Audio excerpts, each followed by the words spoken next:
Welcome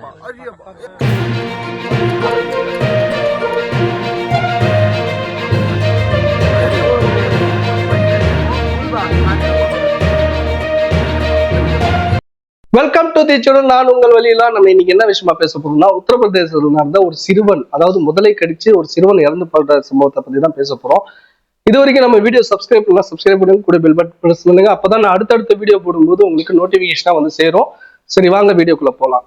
Uttar Pradesh மாநிலம் வந்து பாத்தீங்கன்னா பஹராயி அப்படின்ற ஒரு உத்தரப்பிரதேச மாநிலத்துல பஹராயி அப்படின்ற ஒரு மாவட்டத்துல காக்ரா அப்படின்ற ஒரு ஏரியில வந்து பாத்தீங்கன்னா இந்த சம்பவம் நடந்திருக்கு. ஒரு சிறுவன் வந்து, அது 12 வயது சிறுவன் வந்து தன்னோட மாமா கூட இது நாற்று நடவுக்கு போயிருக்காங்க. அந்த நாற்று நடவுக்கு போயிட்டு அந்த நாற்று ஈட்டெல்லாம் நடவு முடிஞ்ச பின்னாடி கை கால் கழுவுறதுக்காக அந்த காகரா அப்படின்ற ஒரு ஏரிக்கு போய் அவங்க 2 பேரும், மாமாவும் அந்த சிறுவனும் வந்து போயிட்டு கை கால் கழுவி இருக்காங்க. கை கால் கழுவிட்டு இருக்கும் போது அந்த இடத்துல ஒரு முதல்ல பதுங்கிட்டு இருந்திருக்கு.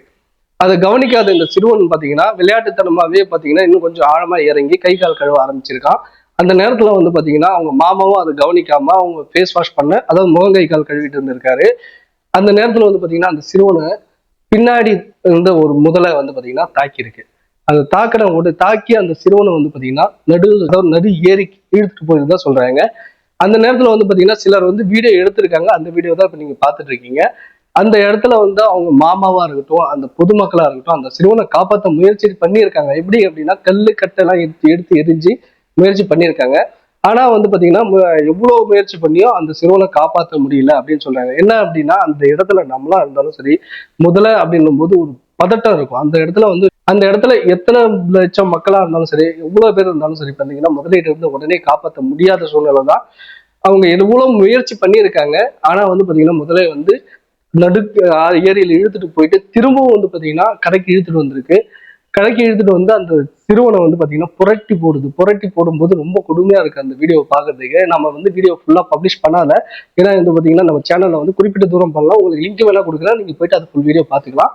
ஆனா வந்து பாத்தீங்கன்னா அந்த சிறுவனை அந்த கால் கடிச்சு அந்த அதே இடத்துல வந்து கொடூரமா வந்து கொண்டு உணவாக்குது. அதுக்கப்புறம் வந்து பாத்தீங்கன்னா அந்த பொதுமக்கள் அந்த சிறுவனை வந்து தாக்கியதை பொறுத்து கொள்ள முடியாத நிலையில போலீசாருக்கு தகவல் கொடுக்குறாங்க. அந்த சம்பவ இடத்துக்கு போலீசார் வந்து பாத்தீங்கன்னா உடனடியா விரைந்து வராங்க. போலீசார் மட்டும் இல்ல, போலீசார் விரைந்து வந்து போலீசார்கிட்ட தகவல் கிடைச்ச அடுத்த நிமிஷமே வந்து பாத்தீங்கன்னா வனத்துறையினருக்கும் வந்து போலீசார் தகவல் கொடுக்குறாங்க. இந்த தகவல் அறிஞ்ச வனத்துறையினரும் வந்து உடனே வந்து அந்த சிறுவனை மீட்க முயற்சி பண்றாங்க. சிறுவனை மீட்க முடியல. காரணம் என்னன்னா சிறுவன் வந்து பாதி உடல், அதாவது சிறுவனோட பாதி உடலை மட்டும்தான் மீட்கிறாங்க. அந்த முதலை வந்து பாத்தீங்கன்னா உயிரோட மீட்டு அந்த வன காப்பகத்துக்கு அனுப்பப்படுது. அந்த சிறுவனோட பாதி உடலை வந்து பாத்தீங்கன்னா போலீசார் வந்து மனவர்த்தக்குள்ளா இருக்காங்க. அதை தொடர்ந்து வந்து பாத்தீங்கன்னா அந்த மாநிலத்துல முதல்வர் வந்து பாத்தீங்கன்னா அந்த சிறுவனுக்கு அதாவது உயிர் இழந்த சிறுவன் குடும்பத்துக்கு வந்து பாத்தீங்கன்னா 4 லட்சம் ரூபாய் நிவாரண பணி அளிச்சதா சொல்லப்படுது. இதை பத்தி உங்களுக்கு என்ன தோணுது கமெண்ட்ல சொல்லுங்க. இது வந்து பாத்தீங்கன்னா எங்க தீச்சோட சார்பா மிகவும் வேதனைக்குரியதா அப்படின்றத நாங்க வந்து பதிவு செஞ்சுக்கிறோம். இது வரைக்கும் நம்ம சேனலை சப்ஸ்கிரைப் பண்ணலாம், சப்ஸ்கிரைப் பண்ணுங்க, கூட பெல் பட்டன் பிரஸ் பண்ணுங்க. நம்ம ஃபேஸ்புக் பேஜையும் ஃபாலோ பண்ணுங்க. தேங்க்ஸ் ஃபார் வாட்சிங்.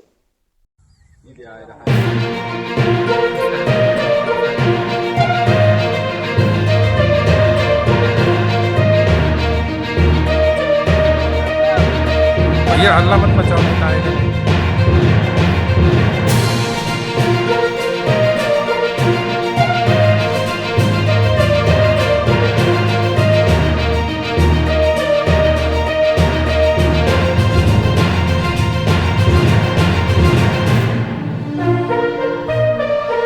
सर भी दिखा बच्चे